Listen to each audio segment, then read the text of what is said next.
Person of interest this morning is Mantaj Sidhu, an organic farming innovator redefining people's connection with food. Mantaj was once part of Google's global workforce in Dublin, but he made an uncomfortable choice. He left his high-paying tech job to return to Punjab to address the critical issue of food adulteration and the widening gap between people and the land that feeds them. He started Gill Organics, a farm-to-fork initiative that allows urban families to lease farmland to grow their own organic vegetables and reconnect with the source of their food. Mantaj's initiative provides chemical-free produce while rebuilding trust between farmers and city consumers. Let's bring him in this morning. Hi Mantaj, good morning. Thanks for joining us on the Breakfast Club. Hello, Bisween. How are you? Thank you for having me. Very well. Mantaj, tell us, you had a stable, well-paying job at Google in Dublin. What was that one moment where you felt the need to return to Punjab and do something more and something very different from where you were? I think it was not one moment, to be honest. It was just a culmination of a few months and years of realizing what you really want to do in life. Because, see, everyone wants to achieve that middle-class dream of kind of making it. And I kind of had been there, and the social validation and all that stuff was there. But I think the artist in me really wanted to be true to myself and maybe do things which are maybe for the soul.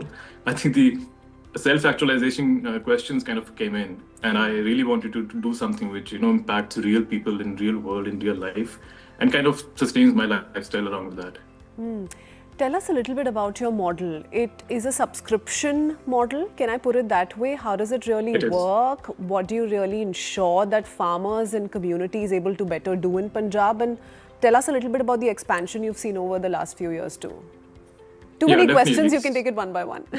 Yeah, it's okay, no problem. So it's not a retail model. It's not like you can order some kgs of some veggie and all that stuff. We wanted it to be more of an experiential thing.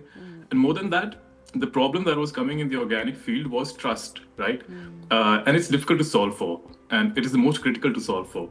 So we wanted people to kind of own the land, have that connection with the land.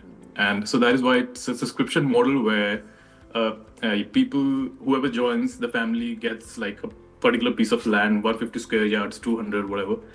They own it, not on paper, they just own it fictitiously for 6 months. And then whatever they ask us to grow, whatever they like, or whatever can be grown in that season is grown. And then every week, because there's some families which are not in Patiala, where I am, where the farm is. So every week, whatever that farmland of theirs produces is shipped to them within 24 hours of harvesting. So for 6 months, every week, they get regular fresh supply from the land that they know they have. And along with that, a lot of education goes from our way, because switching to organic is not as consumer oriented as it might seem like. There's a lot of things that have to go along with nature. So to build that trust, there's continuous kind of an education that is needed, which cannot happen in a retail model. So all these problems were being solved. People have this connectivity to the land, and they are being educated along the way, and they feel that connect. And then once you get something regularly, then only you realize the value of it. Because organic is not something that you taste and magically, get younger. Yeah. From the sound of it, it doesn't look like, at least when you first got into this journey and, moved away from your life at Google, that this sounded like a great business idea to you. At least from the sound of it, that's what I make. So was it more to do with your culture, your roots, your identity, and what you wanted to really do for your own country, your own people? For sure, for sure. So see, when you leave a company like Google, you're not doing things for really money anymore. You're not doing things to just get rich, I come from a family of agriculturalists. My grandfather was a farmer. So it was just in my blood, you can say that. But more than that, I really wanted to, solve a problem which kind of impacts real people. And back in Punjab, if you think about it, agriculture is what we have. And agriculture is a sector which is seeing the least amount of innovation. Okay, in the last few years, maybe tech is coming in, but still the food problem is not being solved. If you look around, right, it's just getting worse. So it was an interesting problem to solve. I'd put it that way. And what are the challenges, the problems, the real crisis that you figured out was the need of the hour for you to come and possibly address? What are the loopholes that you could identify the moment you got into this? Yeah, so see, when I came back, there was a clear difference between the kind of food I was eating. Because in Dublin, you don't even have to go for organic. Even the regular stuff is, it's clean. Right? And you could tell the difference. You Just can by tell the tasting difference. it. Yeah, big time. And when I came back, I really wanted my family, my parents, and me to eat clean because I was very health conscious. I'm still on that journey.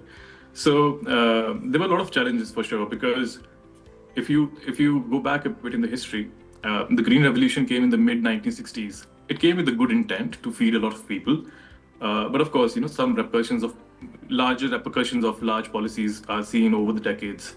So the damage that it was doing and the chemical usage was doing to the soil kind of came around into limelight maybe a decade or two ago.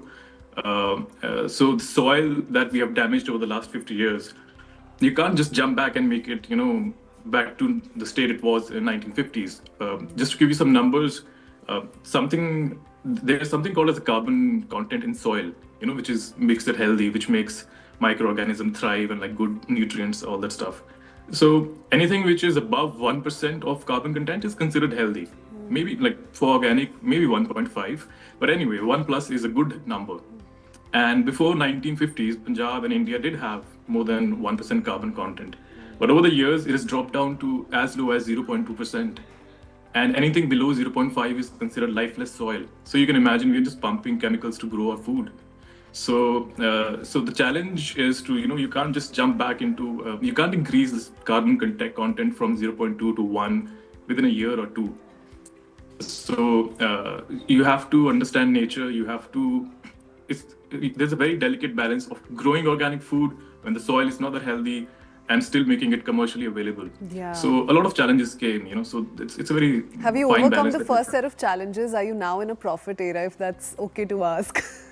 Yeah, for sure. I mean, Okay. the good thing is we started with a subscription model, right? Yeah. So the biggest plight of So farmer there was is always that a safety net. Yeah. yeah. The biggest plight of any farmer is that they invest and the costs come before, and then they are at the mercy of the price being, at the right number. But we sold it in such a way that we got the investment kind of per se beforehand.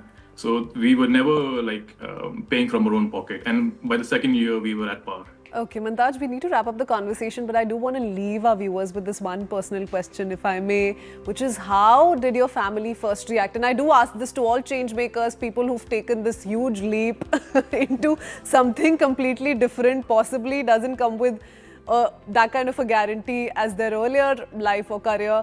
How did your family first react, and has that changed? Are they today feeling great about you taking that drastic step, something that they were possibly not okay with? Yeah.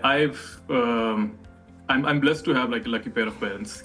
They are supportive in all my decisions, and definitely this is one decision of leaving Google and coming back to India just to figure out and just be out in the open is not something which is very welcomed by Indian parents especially. But I think I've given them minor shocks in such career decision even before this, so they were kind of used to it. And because of those shocks that I gave them of leaving jobs left, right, and center, and when I landed in Google, they kind of figured that okay, maybe he knows his stuff. So yeah, they're supportive, and because of their support, only I have that comfort zone where I can keep innovating and keep trying new things. Okay, lovely. Mantaj, it was lovely having you on the Breakfast Club this morning. Thank you for sharing Thank your you. story with us, and all the very best. Thank you for having me.